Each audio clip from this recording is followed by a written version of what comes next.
Welcome back to the channel. Something you may have noticed in the other videos, but we live on a busy street, so I apologize for the noise in the background. I've tried to wait, but I don't think the traffic is going to clear up. But welcome back to the channel, and this is part 6 of our video series following the addition on my personal home. I'm a general contractor and a home builder, and when faced with the challenge of a growing family, we decided a home addition on our current property was the best solution for us. In this video series, we're taking you along on that journey and following all the steps, doing our best to not only document how a house goes together, but a little bit about what the process is like as a home buyer or a homeowner. This week, it was kind of a slow week, so we have a quick update today. But before I show you around, let's flashback to some of the footage we got of them finishing up the garage roof.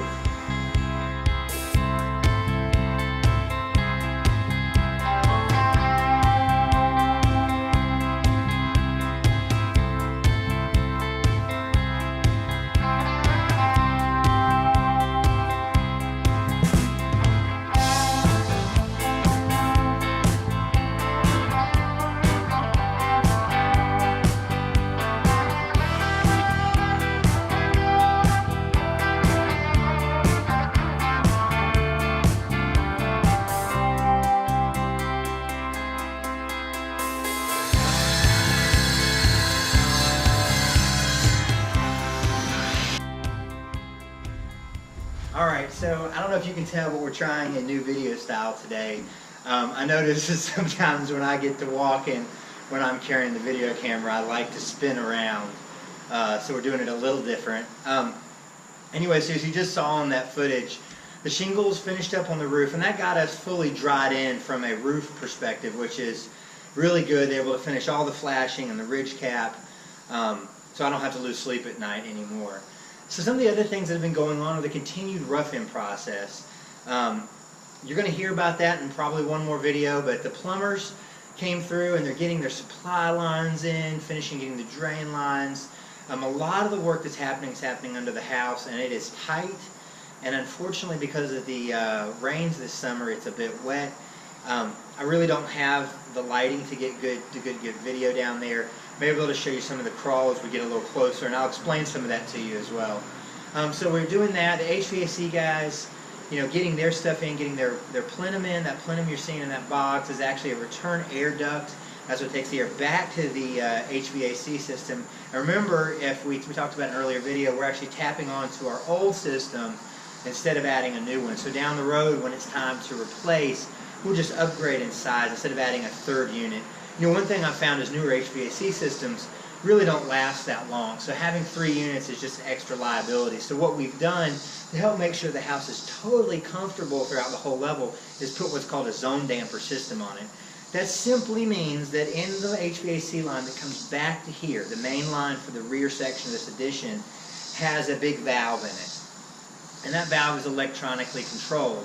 And so it opens when my thermostat that we're going to have back in the master bedroom asks for the air. What it can also do is close it off to the house. So if I just want air back here, it comes back here. If I just want air in the front, it just goes in the front. Or if I want it in the whole house, it can leave everything open. This allows me to keep the varying house at the same temperature instead of having a hot and cold side, which you may or may not have experienced in a house. So that's the mechanical update. They're just getting ready. They're pretty much done. Beyond that, I wanted to talk a little bit about roofing. So if we'll flash over, and we'll do that next. All right. So there's absolutely no escaping me spinning the camera or jerking it around in a video. So this next little thing that I wanted to show you guys, I got some questions about the roofing and why we selected what we selected and what did we select and why did we not go with some other things. So I thought, what better way to just answer it on the video and show you what we did. This is the extra shingles left over after the roofing, and the roofers so kindly left me all these little baby scraps. I'll get these out of the way and we'll take a look at one of these things. I always think it's interesting looking at shingles up close. They never look like they do when they're on the roof. They have a lot more strong color to them. So you can see what we used is just your typical asphalt fiberglass shingle.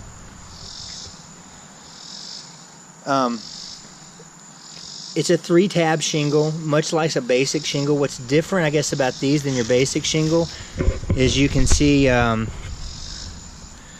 getting close here, you can see there's extra layering here, and then there's this textural layering as well. So what this does over maybe a basic shingle is it gives a shingle more durability, and it also gives it more dimension on the roof. So what we chose was that's kind of what your roof house is with, I guess, in this part of the country. Beyond that, there's kind of a cost factor. Some of the other roofs that were mentioned were did we consider a metal roof? Well, for the first reason, our roofs needed to match. There was already a roof on the house that was only 10 years old. It's a 35-year roof. Replacing it was, not cost effective to begin with. A metal roof actually would not fit the style of house that we have, to be honest. It's not a craftsman style roof or a cottage style roof. But the main reason we wouldn't choose a metal roof is simply it's a cost thing.